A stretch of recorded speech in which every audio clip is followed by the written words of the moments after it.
പലപ്പോഴായി ആ ബോധം ചിലരിൽ നഷ്ടപ്പെടുന്നുണ്ട് എന്നുള്ളതാണ് ഈ യാഥാർത്ഥ്യം. ഞാൻ ഇന്ന് ഒരു വീഡിയോ കണ്ടു. കാസർഗോഡ് ജില്ലയിൽ നടന്ന ഒരു കല്യാണമാണ് എന്നാണ് എനിക്ക് തോന്നുന്നത്. സുബ്ഹാനല്ലാഹ്, ആ കല്യാണത്തിലെ പ്രധാനപ്പെട്ട ആകർഷണം എന്ന് പറയുന്നത്, അല്ലെങ്കിൽ അതിന്റെ മുഖ്യമായ ഘടകം എന്ന് പറയുന്നത് പുതിയാപ്പിളയും പുതിയണ്ണുമാണ്. അതിൽ യാതൊരു സംശയവുമില്ല. അവർക്കാണ് ഏറ്റവും വലിയ സ്ഥാനങ്ങളും ബഹുമാനങ്ങളുമെല്ലാം. പക്ഷേ ആ ബഹുമാനവും ആദരവുമെല്ലാം ഒരു വീട്ടുകാര് ഒരു കല്യാണത്തിന് കൂടിയ ആളുകൾ കൽപ്പിക്കുന്നതിന് പകരം അത് ഒരു പുതിയാപ്പിളയെ കൊണ്ട് പെണ്ണിന്റെ വസ്ത്രം ധരിപ്പിച്ചിരിക്കുകയാണ്. പെണ്ണിനെ കൊണ്ട് പുരുഷന്റെ വസ്ത്രം ധരിപ്പിച്ചിരിക്കുകയാണ്. എന്നിട്ട് രണ്ടാളുകളുടെ കയ്യിലും ഒരു ഇരുമ്പിന്റെ ഒരു കഷ്ണമോ അല്ലെങ്കിൽ ഒരു പാത്രത്തിലേക്ക് മുട്ടാനുള്ള ഒരു സാധനം അതൊരാളുടെ കയ്യിൽ കൊടുത്തിട്ടുണ്ട്. എന്നിട്ട് ഈ പുരുഷ വസ്ത്രം ധരിച്ച ഈ പുതിയ പെണ്ണ് അല്ലെങ്കിൽ ഈ പുതുനാട്ടി ഈ പുതിയാപ്പളുടെ കയ്യിലുള്ള ഈ പാത്രത്തിലേക്ക് മുട്ടിക്കൊണ്ട് അവരെ പ്രത്യേകമായ വസ്ത്രങ്ങളും അലങ്കാരങ്ങളും ഒക്കെ അണിയിച്ചുകൊണ്ട് അവരെ കൊണ്ടുപോകുന്ന വളരെ വൃത്തികെട്ട ലജ്ജാകരമായ ഒരു രംഗം കാണാനിടയായി. നഊദു ബില്ലാഹ്. മുസ്ലിം സമുദായത്തിന് എന്ത് പറ്റിപ്പോയി? ഉമ്മത്തിന് എന്ത് പറ്റിപ്പോയി?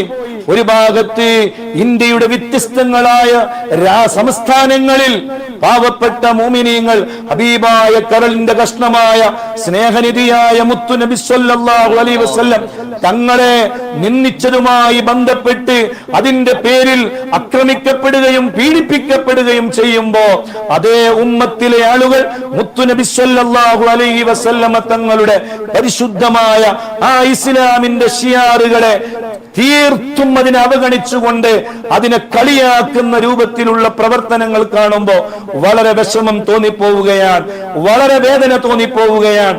മുത്തുനബി സല്ലല്ലാഹു അലൈഹി വസല്ലമ തങ്ങളെ കുറെ ആളുകൾ നിന്ദിക്കുന്നു, അല്ലെങ്കിൽ അവമതിക്കുന്നു, അവിടുത്തെ മോശമാക്കുമ്പോ ഒരു യഥാർത്ഥ വിശ്വാസി എന്താണ് ചെയ്യേണ്ടത്? ഒരു യഥാർത്ഥ മുഅ്മിൻ എന്താണ് ചെയ്യേണ്ടത്? അയാള് സ്വന്തമായി ഒരു തീരുമാനമെടുത്ത് അല്ലെങ്കിൽ ആളുകളിലേക്ക് അതിന്റെ ജ്വരം കയറ്റിക്കൊടുത്ത് അതിന്റെ പേരിൽ ഒരു വലിയ പ്രശ്നങ്ങളും പ്രയാസങ്ങളും സൃഷ്ടിക്കുകയാണോ ഒരു മുഅ്മിൻ ആദ്യമായി ചെയ്യേണ്ടത്? ഒരിക്കലും അല്ല. അതിന്റെ പേരിൽ വേറെ ഒരു പ്രശ്നങ്ങൾ സൃഷ്ടിക്കുകയോ അതല്ലെങ്കിൽ നിയമം കയ്യിലെടുക്കുകയോ അല്ല ചെയ്യേണ്ടത്. മറിച്ച് മുത്തു നബി സല്ലല്ലാഹു അലൈഹി വസല്ലമ തങ്ങളെ ധാരാളം പറയുക, ഹബീബായ സല്ലല്ലാഹു അലൈഹി വസല്ലം തങ്ങളുടെ പേരിൽ ധാരാളം സ്വലാത്ത് ചൊല്ലുക. ആ മുത്തു നബി സല്ലല്ലാഹു അലൈഹി വസല്ലം തങ്ങൾ കാണിച്ചു തന്ന ഒരു സുന്ദരമായ ജീവിത പദ്ധതിയുണ്ട്. ആ പദ്ധതിയെ ജീവിതത്തിലൂടെ എല്ലാവരിലേക്കും അതിനെ കൈമാറുക. അതിന് പകരം ഒരു കല്യാണം എന്ന് പറഞ്ഞാൽ മുത്തു നബി സല്ലല്ലാഹു അലൈഹി വസല്ലം തങ്ങളുടെ ഏറ്റവും പുണ്യമായ ഒരു സുന്നത്താണ്. ആ സുന്നത്തായ കല്യാണത്തെ വളരെ വൃത്തികെട്ട രൂപത്തിൽ അതെ ഒരു വീട്ടുകാര് ആ വീട്ടിലെ പുതിയണ്ണും പുതിയാപ്പിളയും അതിന് നിന്നു കൊടുക്കുക, ആ വീട്ടുകാരതിന് ഓശാന പാടുക, അത് കണ്ടിട്ട് ചിരിക്കാൻ ഒരുപാട് തട്ടമിട്ട സാരി ഉടുത്ത ഒരുപാട് മുസ്ലിം പെണ്ണുങ്ങൾ സഹോദരിമാര് മുന്നിട്ടിറങ്ങുക. എന്തുമാത്രം ലജ്ജാകരമാണ്, എന്തുമാത്രം വൃത്തികേടാണ്. അഷ്റഫുൽ ഖൽഖായ സയ്യിദുനാ റസൂലുള്ളാഹി സ്വല്ലല്ലാഹു അലൈഹി വസല്ലം തങ്ങളെ ലോകത്തിന്റെ നാനാദിക്കുകളിൽ അല്ലെങ്കിൽ രാജ്യത്തിന്റെ ചില ആളുകൾ നിന്ദിക്കുന്നു എന്ന് പറയാൻ നമുക്ക് എന്ത് അവകാശമാണുള്ളത്? മുത്തുനബി സ്വല്ലല്ലാഹു അലൈഹി വസല്ലം തങ്ങളുടെ അതിവിശിഷ്ടമായ ആ സുന്നത്തിനെ ഇത്രയും മോശമായ രീതിയിൽ ഈ ദുനിയാവിലെ എല്ലാവരുടെയും മുന്നിൽ അള്ളാഹുവിന്റെ ദീനിനെ മോശമാക്കുന്ന രൂപത്തിൽ പ്രവർത്തിച്ചാൽ അള്ളാഹു നിങ്ങളെ വെറുതെ വിടുമോ? അള്ളാഹു നിങ്ങളെ വെറുതെ വിടുമെന്ന് നിങ്ങൾ വിചാരിക്കുന്നുവോ? അതിന്റെ തിക്തഫലം നിങ്ങൾ അനുഭവിക്കാതിരിക്കുകയില്ല, ഉറപ്പാണ്, യാതൊരു സംശയവുമില്ല.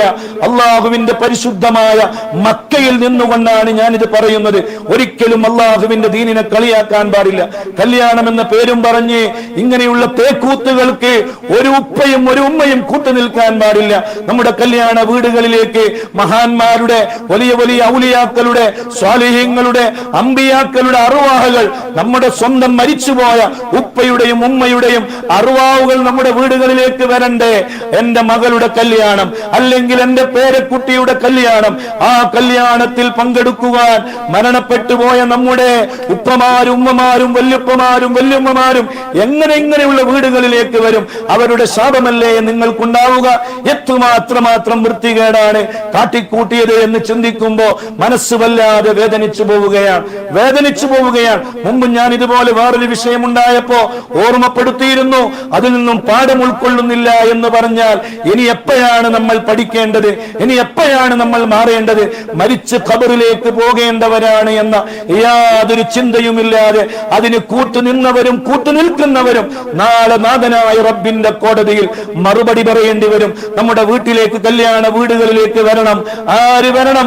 സയ്യിദുനാ റസൂലുള്ളാഹി സ്വല്ലല്ലാഹു അലൈഹി വസല്ലം നമ്മുടെ കല്യാണ വീടുകളിലേക്ക് വരണം. ആ കല്യാണ വീടുകളിലേക്ക് മുത്തുനബി വരുന്നതിന് പകരം മുത്തുനബിക്ക് വേദനിക്കുന്ന രൂപത്തിലുള്ള ഇമാതിരി പ്രവർത്തനങ്ങൾ കാട്ടിക്കൂട്ടിയാൽ ഒരിക്കലും മുത്തുനബിയുടെ പൊരുത്തം നിങ്ങൾക്ക് ലഭിക്കുകയില്ല എന്ന കാര്യം സാന്ദർഭികമായി ഓർമ്മപ്പെടുത്തിക്കൊണ്ട് ഇനിയും വീണ്ടും ഓർമ്മപ്പെടുത്തുകയാണ്. അങ്ങനെയുള്ള ഒരു വൃത്തികേടിന് ഒരൊറ്റ ഉപ്പമാരും ഒരു ഉമ്മമാരും എന്നെ മദനീയം പരിപാടി കേൾക്കുന്ന ഒരു സഹോദരിമാരും അതിന് കൂട്ടുനിൽക്കരുത്. അള്ളാഹുവിന്റെ അടുക്കൽ നിങ്ങൾ മറുപടി പറയേണ്ടി വരും എന്ന കാര്യം സാന്ദർഭികമായി ഓർമ്മപ്പെടുത്തുകയാണ്. അള്ളാഹുവേ, എല്ലാവർക്കും നല്ലത് ചിന്തിക്കുവാനും നല്ലത് മനസ്സിലാക്കുവാനുമുള്ള വിശാലമായ മനസ്സും തൗഫീഖും നീ നൽകണേ റഹ്മാനെ എന്ന് ദുആ ചെയ്ത് വഇലാ ഹളറത്തിൻ നബി സയ്യിദിന